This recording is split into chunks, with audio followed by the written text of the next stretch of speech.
Boa noite. Hoje eu trouxe um tema que para nós espíritas eu acho que é uma coisa que a gente já conhece bastante, mas é sempre bom a gente fazer uma reflexão sobre ele. As causas dos nossos sofrimentos, das nossas aflições. O que será, que a gente sofre? Por que a gente passa por aflições?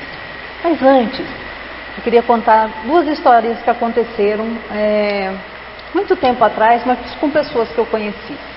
A primeira era de uma senhora, muito pequenininha, 1,5 metro de altura, já idosa, quase uns 70 anos mais ou menos. E ela tinha uma família grande, tinha muitos filhos, como antigamente acontecia.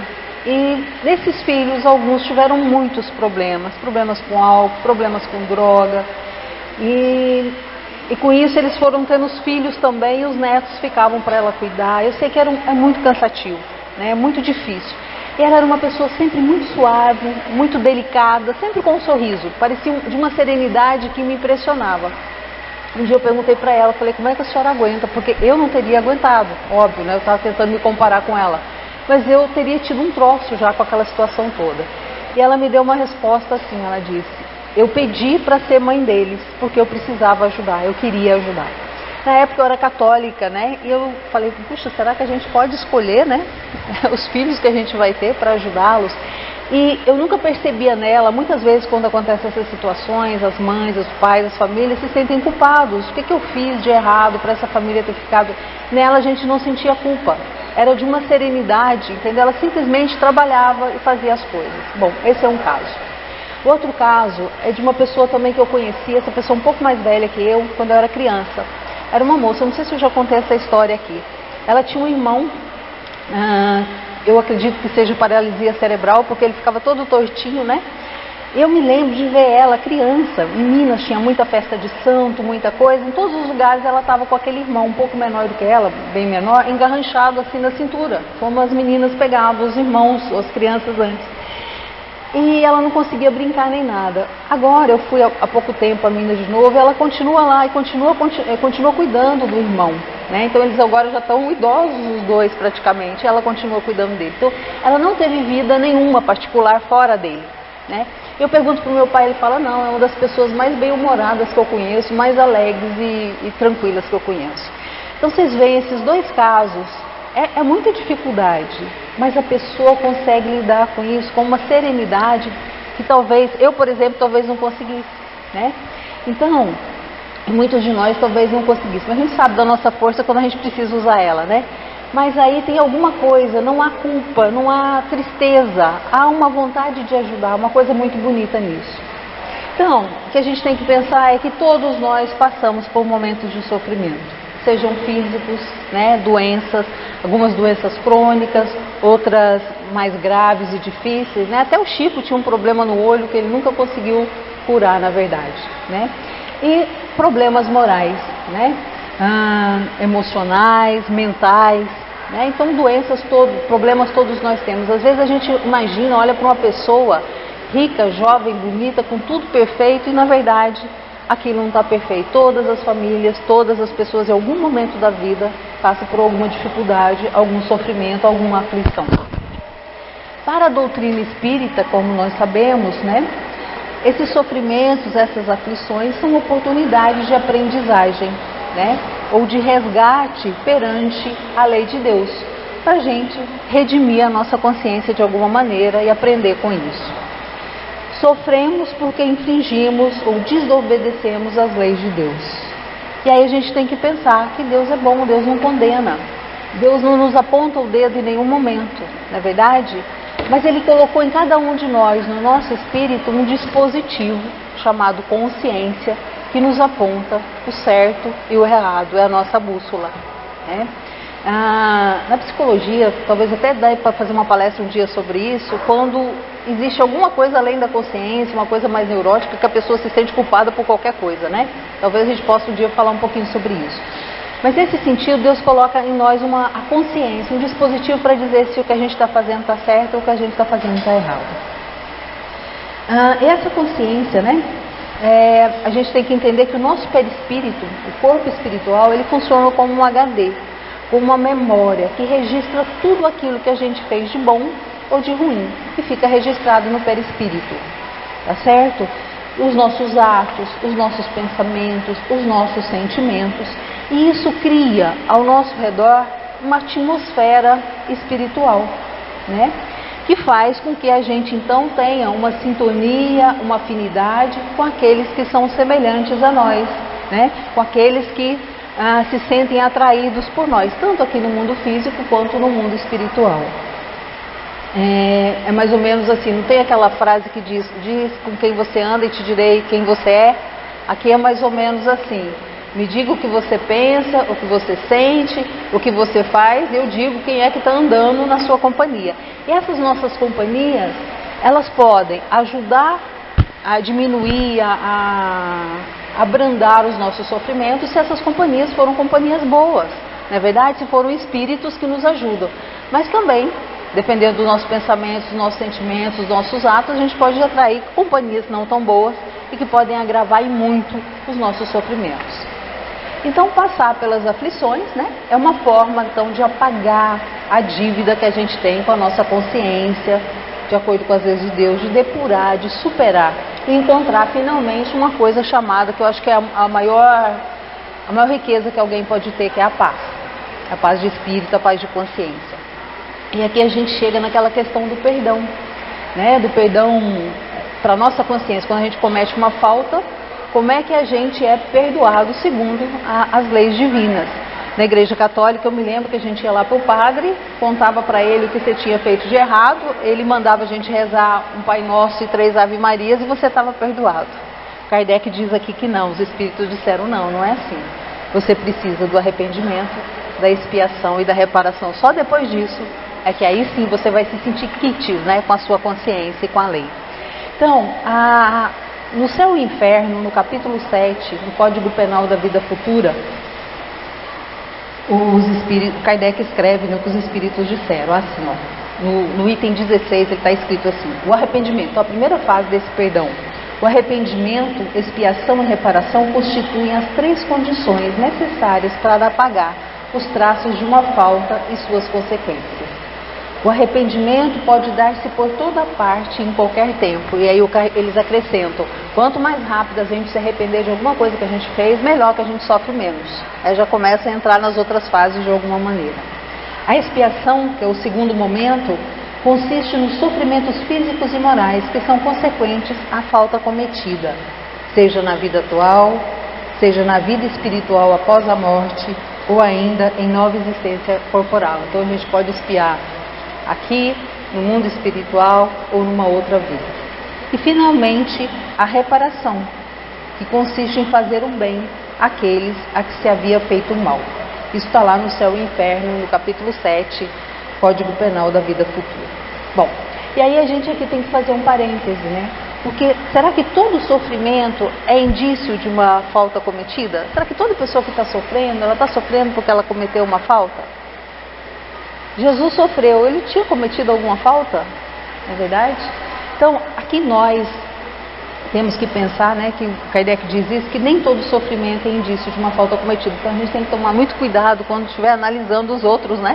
Porque dá a impressão que aquele lá, e às vezes a gente é assim, né? Aquele lá está sofrendo porque ele fez alguma coisa, às vezes não. Eu fico pensando nessas 2 pessoas que eu citei no início, que me pareceu, elas devem ter cometido faltas com certeza, que elas não são perfeitas, mas a impressão que dá, a maneira como elas cuidavam daquelas pessoas que estavam aos cuidados delas, era algo que não causava culpa, não causava sofrimento, entendeu? Por mais difícil que fosse, existia uma serenidade com aquele cuidado. Então me dá a impressão como se aquilo fosse uma escolha, realmente, igual a primeira senhora falou: eu escolhi ser mãe dessas pessoas, né? Então isso é aquilo que a gente chama de prova. O espírito às vezes precisa vir aqui para ele aprender, para ele mesmo quer treinar paciência, perdão, perseverança, resignação, paciência.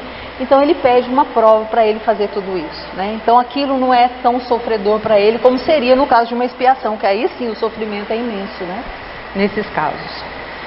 Bom, então para a doutrina espírita a gente tem que lembrar que aceitar as aflições, os sofrimentos, né, com serenidade, né, e compreendê-los são lições valiosas então para a nossa evolução. No Evangelho segundo o Espiritismo, no capítulo 5, Kardec diz assim: as vicissitudes, ou seja, os reveses, as dificuldades da vida, são de duas espécies, ou têm duas fontes bem diferentes. Então, as nossas dificuldades, elas vêm de duas situações bem diferentes.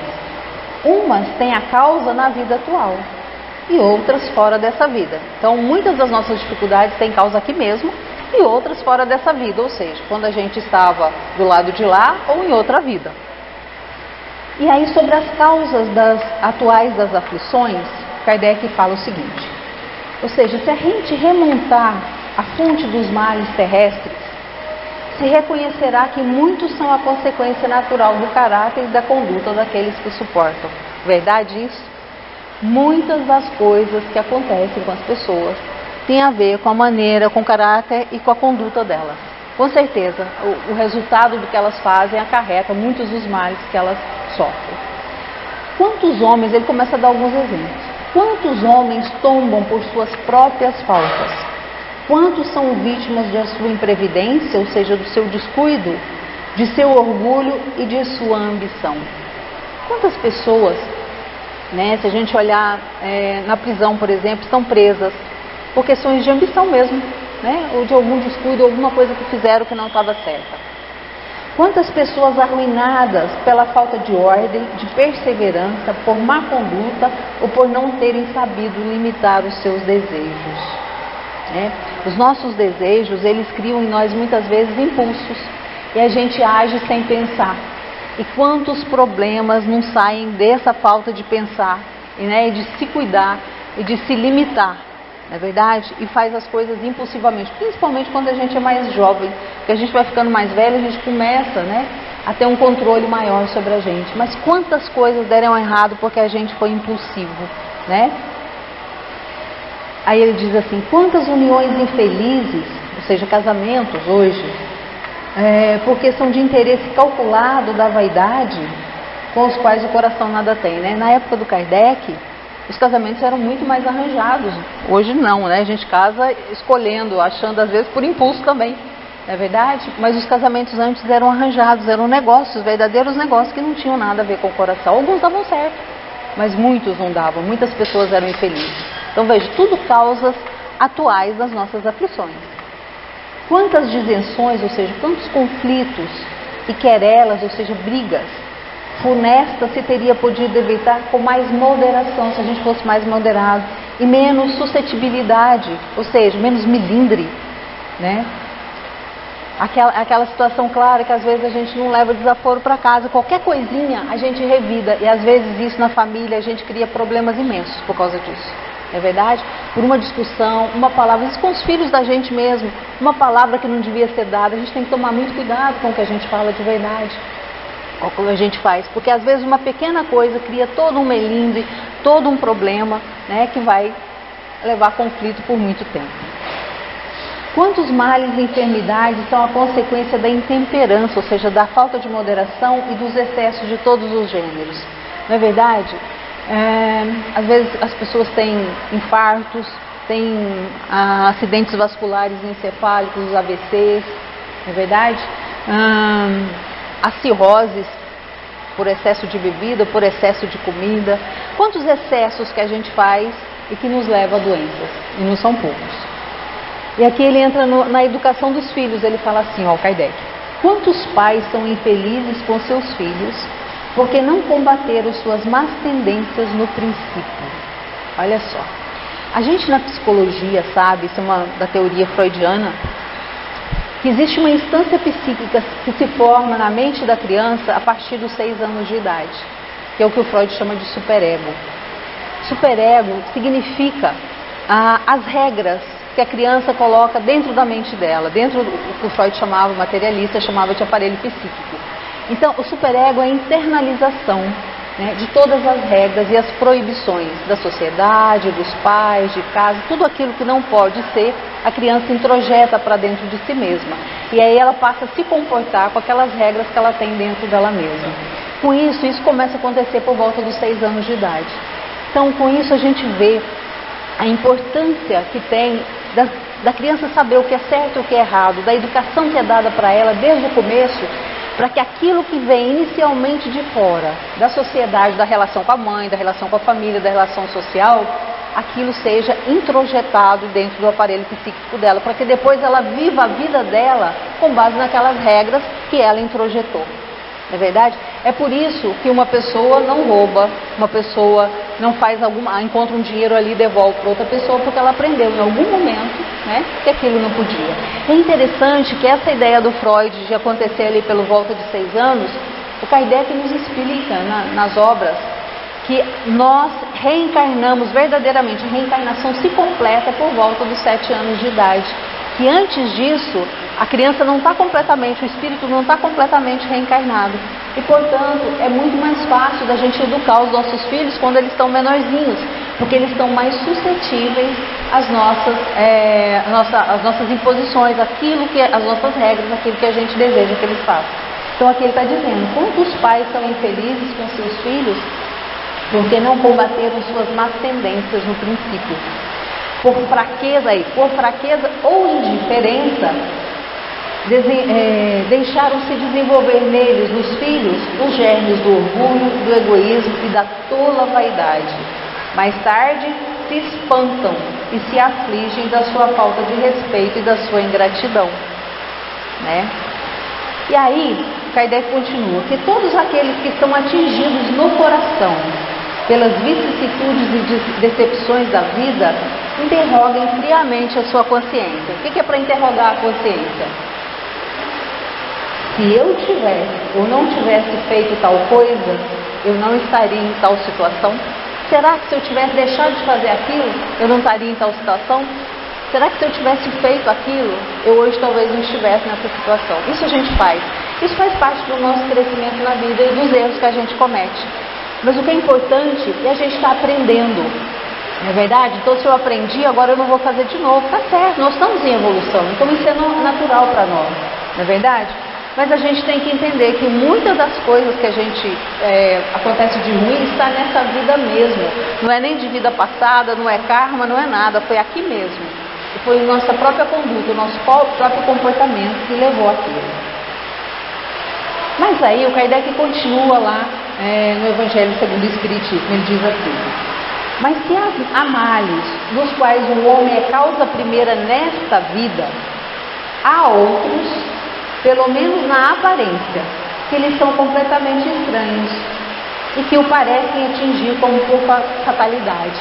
Então, se há males que está claro que a gente que provocou mesmo, né, a gente está recebendo a consequência do que a gente fez, tem outros que parece, pelo menos na aparência ele está dizendo, que é estranho a nossa vida, que nos atinge como se fosse uma fatalidade. Então aqui ele está se referindo, né, a outros males que vêm então de outros momentos, provavelmente de outras vidas, né? E aí ele dá uns exemplos, eu vou comentar 2 desses exemplos, né? Ele fala, por exemplo, a perda de entes queridos, né? A gente perdeu um filho, perder um parente que a gente ama muito é uma coisa muito dura. Por que aquele filho morreu numa idade tão tenra? Ou por que faleceu antes da gente? É isso que dói terrivelmente. Ele diz, outros, acidentes que nenhuma previdência, ou seja, nenhum cuidado poderia impedir. Tá, se eu pego um carro alcoolizado e bato, eu podia ter impedido isso. Mas quantas pessoas estão viajando no ônibus, e aí aquilo acontece, um acidente gravíssimo e todo mundo morre? Ninguém tinha culpa disso, ninguém fez nada para isso acontecer. Outra coisa, ele dá alguns exemplos. Reveses da fortuna que frustram todas as medidas de prudência. A pessoa perde tudo, ela não fez nada para isso. Mas as coisas foram escorrendo da mão dela como se fosse água entre os dedos, né?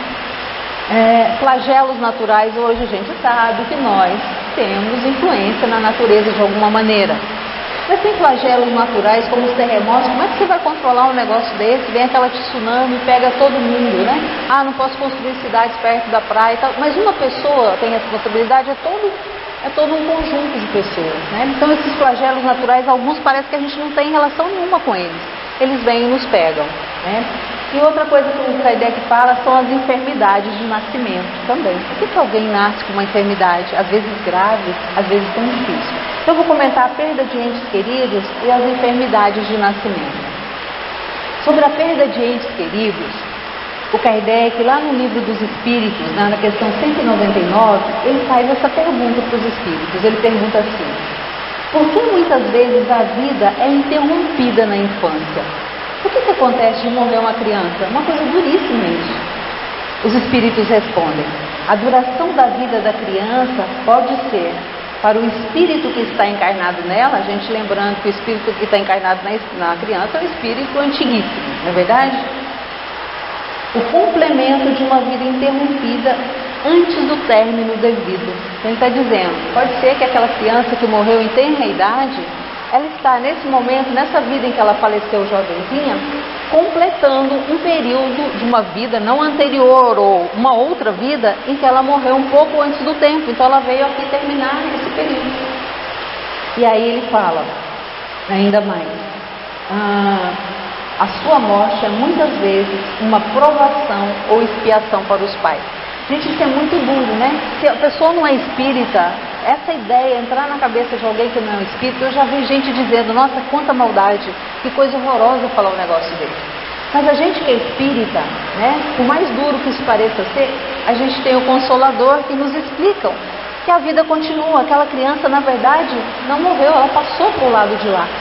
E que as leis divinas, elas são bondosas no último grau. Então essa criança está viva. Portanto, não é tão duro assim, se você pensar bem, por mais dor que a família sinta, né? E aí eu me lembro aqui de um caso, não sei nem se eu já contei essa EQM para vocês, eu acho que eu fiz uma palestra de EQM, talvez eu tenha dado esse exemplo. Um menininho de 3 anos que tinha a mulher que flutuava, não falei? Um menininho de 3 anos de idade nasceu com um problema cardíaco grave. É uma história contada pelo Admir Serrano num dos livros dele. É uma história real. E ele foi fazer uma cirurgia cardíaca então aos 3 anos. E ele teve uma EQM, tá bom, e ele voltou, ficou tudo normal. Quando ele melhorou, ele falou para a mãe dele assim: mamãe, quando é que eu vou para aquele lugar lindo, aquele parque, aquele jardim lindo de novo com a mulher que flutuava? A mãe, achando que a criança de 3 anos tem muita fantasia, falou: mas eu nunca te levei nesse jardim. E ele fala assim: mas não foi você que me levou, foi a mulher que flutuava. E ela achava que isso era só fantasia. E ele contou para ele, falou: olha, enquanto aquelas pessoas estavam mexendo na minha barriga, eu flutuei até o teto, e lá eu encontrei uma mulher que flutuava. Ela pegou na minha mão e me levou para esse jardim, para esse parque. A gente brincou muito, depois ela me trouxe de volta. Aí tá bom, a mãe dele, tudo bem, é fantasia, fantasia. Passou mais de um ano, ele aos 4 anos de idade, ela um dia, mexendo nas fotografias antigas, aquelas que ficam lá nas caixas, tinha uma foto da mãe dela, né, que já tinha falecido há muitos anos. Aí ele apontou, ele nunca tinha visto a avó, ele apontou e falou: essa era a mulher que flutuava, e ela me ama muito. Então, isso mostra que os nossos entes estão aí, aqueles que foram, vêm nos ajudar quando eles podem, e estão sempre à nossa volta, portanto é tão consolador, né? E com relação então às enfermidades de nascimento, né? Aqui a gente tem que pensar na questão do perispírito que a gente falou antes. Tudo que a gente faz de bom ou de ruim fica gravado no nosso perispírito. As coisas boas vão deixando o nosso espírito cada vez mais lindo, né? A verdadeira cirurgia plástica é a bondade, a caridade, todas as vezes, porque a gente vai ficar cada vez mais lindo, não é verdade? Enquanto o corpo físico fica feio, o perispírito vai ficando cada vez mais bonito. Mas todas as coisas ruins que a gente faz também ficam no perispírito como um resquício, como se machucassem o perispírito, né? Como se manchasse o perispírito, na verdade. E o corpo físico, ele na verdade funciona como um mata-borrão do perispírito, né? Isso o Dr. Paulo César Frutuoso explica muito bem nos livros dele, que ele trabalha com pessoas com câncer. Ele tem até uma história de uma paciente dele, eu acho que eu até já contei isso aqui também, acho que eu estou começando a ficar contando sempre as mesmas coisas, né? Começar a melhorar isso. Mas é que eu acho muito interessante essa história. Ela já estava com câncer ósseo, com metástase para todos os lados, não tinha mais o que fazer, ela não era espírita, mas ele convidou para ir lá no lar de Frei Luís, no Rio de Janeiro. E ela foi. E aí, enquanto eles estavam fazendo uma sessão de passes para melhorar a situação dela, ela já estava os cuidados paliativos, né? Os médios incorporados e tudo mais começaram a falar inglês, um médium com o outro lá, o Wonderful. Ele conseguiu entender, o Dr. Paulo estava perto, conseguiu ouvir só o Wonderful, Wonderful, Wonderful, enquanto dava um passe nela, o tratamento. E ele falou, meu Deus, o que eles estão achando de tão maravilhoso aí nela? Porque só tem metástase, de maravilhoso não tem nada. E aí depois que terminou o tratamento, tudo, ele foi perguntar ao médico, por que eles estavam falando Wonderful? E o médico, o espírito disse a ele, é que como ela não estava revoltada, ela estava muito bem com a morte, ela tinha chegado naquele estágio da aceitação que a gente falou aquele dia. Ela não estava revoltada, o perispírito dela está límpido, o corpo está todo manchado, mas o perispírito está belíssimo, está límpido, ela vai chegar muito bem do lado de lá. Então veja só, as enfermidades no nascimento, elas trazem aquilo que o perispírito tinha. Então se o perispírito tinha uma deformidade, aquilo provavelmente vai para o corpo físico, funcionando, como eu falei, como um mata-borrão do perispírito. Então Kardec diz assim, que os sofrimentos por causas anteriores são frequentemente como das faltas atuais e consequência natural de uma falta cometida. E se o homem foi duro e desumano, ele poderá ser tratado com dureza e desumanidade. Se foi orgulhoso, poderá nascer numa condição humilhante. Se foi avarento, egoísta, ou se fez mau uso da sua fortuna, poderá ser privado do necessário.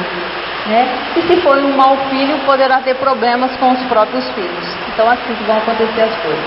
Só para a gente terminar, que está no horário, como que a gente pode fazer então para diminuir esses sofrimentos que acontecem com a gente o tempo todo, alguns mais, outros menos? A oração, o sofrimento, se tiver que acontecer, ele vai continuar acontecendo, as situações vão continuar acontecendo, como a gente sabe, Mas a oração vai nos ligar com aqueles espíritos bondosos que estão dispostos a nos ajudar. Então a gente vai conseguir força, coragem, resignação, com a ajuda deles. O Evangelho no lar, eu acho que não tenho por experiência própria, eu não sei se vocês fazem. Em casa a gente faz uma vez por semana. O equilíbrio que esse Evangelho traz em casa, na família, é uma coisa impressionante. Você pode ver o antes e o depois de um tempo, a diferença que isso faz. O trabalho no bem, vocês fazem aqui todo dia, não é verdade? Ou algumas vezes na semana. O trabalho do bem de qualquer jeito, que ele vai contando pontinho pra gente de alguma forma. Os tratamentos, se a gente está sofrendo, se é doença, o tratamento, tanto espiritual quanto da ciência. Eu vejo muito espírita às vezes dizendo assim, não, vou fazer só tratamento espiritual, é suficiente. O Emmanuel fala que o mundo espiritual se rejubila cada vez que a ciência descobre alguma coisa aqui. Na verdade, nós somos co-criadores com Deus. Então, aquilo que a ciência nos traz faz parte da nossa co-criação. Então, a gente deve usar. E uma coisa não exclui a outra. As duas coisas podem ser utilizadas. Então, usar sempre as duas coisas, E a principal coisa, talvez, a reforma íntima. Não adianta nada a gente fazer tudo isso se a gente não tentar se melhorar. Melhorar nossos atos, nossos pensamentos, nossos sentimentos, na verdade, tentar buscar. Isso precisa, não é fácil, precisa de um controle muito grande sobre nós mesmos, E claro que vai levar muito tempo ainda, mas são coisas que podem nos ajudar. Mas lembrando que se o sofrimento está acontecendo, nós já estamos bem, Porque a gente já começou o processo de melhorar isso, porque uma hora ele vai acabar, ele não é para sempre, Ele termina. É isso, boa noite a todos, bom trabalho para vocês.